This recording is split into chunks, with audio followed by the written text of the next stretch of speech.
Assalamualaikum warahmatullahi wabarakatuh. Hamdan wa syukron lillah amma ba'd. Hadirin pemirsa Versaja Channel yang dimuliakan Allah Subhanahu wa Ta'ala. Alhamdulillah, puji syukur pada Allah Subhanahu wa Ta'ala. Salawat dan salam senantiasa kita sanjungkan kepada baginda Nabi besar Muhammad sallallahu alaihi wasallam. Ada seorang wanita yang ketika kita sebutkan namanya, tentunya bagi seseorang yang biasa membaca kisah-kisah orang terdahulu, yang mana kisah-kisah ini menjadi barometer, menjadi contoh suri tauladan bagi seluruh umat. Khususnya kita berbicara seorang wanita yang sangat tangguh dan mulia. Ketika kita sebutkan sebuah nama atau satu nama, yaitu Rabi'ah Al-Adawiyah.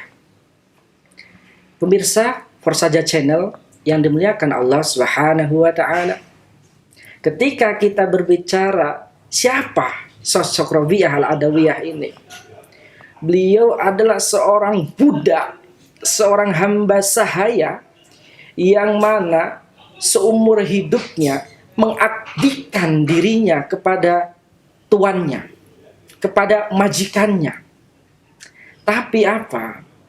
Walaupun di tengah-tengah dia mengabdikan diri kepada tuannya sebagai seorang hamba sahaya, tidak sedikit pun dalam seharinya, dalam waktunya, detik, menit, dia melupakan mengabdikan diri kepada Allah Subhanahu wa Ta'ala. Rabi'ah Al-Adawiyah satu saat memberikan satu pelajaran yang sangat besar pada masyarakat yang ada di sekitarnya. Satu saat Rabi'ah Al-Adawiyah ini jalan di satu kampung. Beliau tangan kanannya ini membawa seember air dan tangan kirinya membawa api. Lalu masyarakat sekitar bertanya-tanya, "Wahai Rabi'ah, untuk apa engkau membawa seember air dan engkau membawa api itu? Untuk apa?" Lalu Rabi'ah menjawab, "Wahai saudara-saudaraku, akan kuberikan jawaban kepada kalian semua. Tapi ketika aku berikan jawaban kepada kalian, maukah kalian beriman kepada Allah Subhanahu wa Ta'ala dan senantiasa bertakwa kepada Allah Subhanahu wa Ta'ala?" Baik, jelaskan terlebih dahulu, apa maksud tujuan engkau di tengah siang bolong seperti ini, engkau membawa api dan membawa air?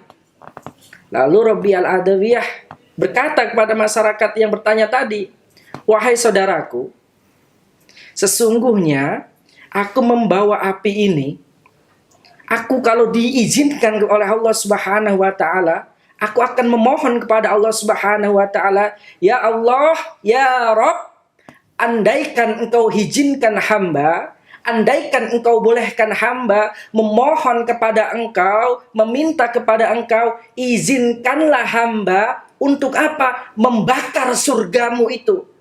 Untuk apa aku ingin membakar surga? Karena apa? Aku ingin memohon kepada Allah, ya Rabb, akan kubakar surgamu ketika apa? Ketika aku beribadah, bukan karena sholatku, bukan karena zakatku, bukan karena puasaku, dan bukan karena amalku yang kujalankan ini, aku ingin masuk surgamu. Tapi semata-mata aku melakukan semua itu hanya ingin mendapatkan ridhomu, bukan ingin menggapai surgamu. Oh, jadi demikian engkau ingin membakar surga. Ya benar, ridho Allah lah di atas segalanya yang ingin kucapai. Lalu untuk apa engkau membawa air itu, wahai Rabi'ah Al-Adawiyah?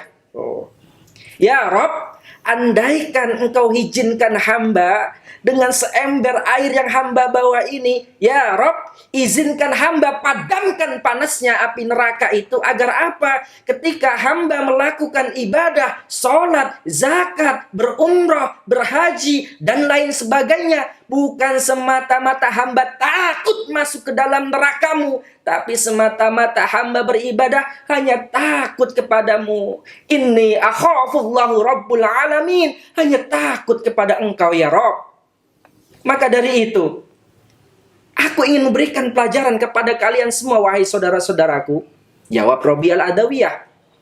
Karena Allah hanya memilih seorang hamba ketika melakukan ibadah yang maksimal, ibadah yang sungguh-sungguh, ibadah yang tulus, ila min ibadikal hubbul mukhlasin, kecuali hamba yang benar-benar ibadah ikhlas karena Allah Subhanahu wa taala. Tidak ada embel-embel apapun yang ingin dia cari, yang ingin dia gapai, bukan hanya surganya, bukan karena takut kepada nerakanya, tapi karena ridha Allah lah yang ingin dia gapai, karena ridha Allah lah yang ingin dia cari. Ketika Allah sudah ridha kepada seorang hambanya, maka apapun yang dimintakan, apapun yang diperintahkan kepada seorang hamba tadi, maka semuanya tidak ada beban, maka semuanya akan menjadi nikmat, maka semuanya akan menjadi indah ibadah itu. Tidak ada paksaan, tidak ada sesuatu yang berat, karena semua dilakukan semata-mata hanya ingin mencapai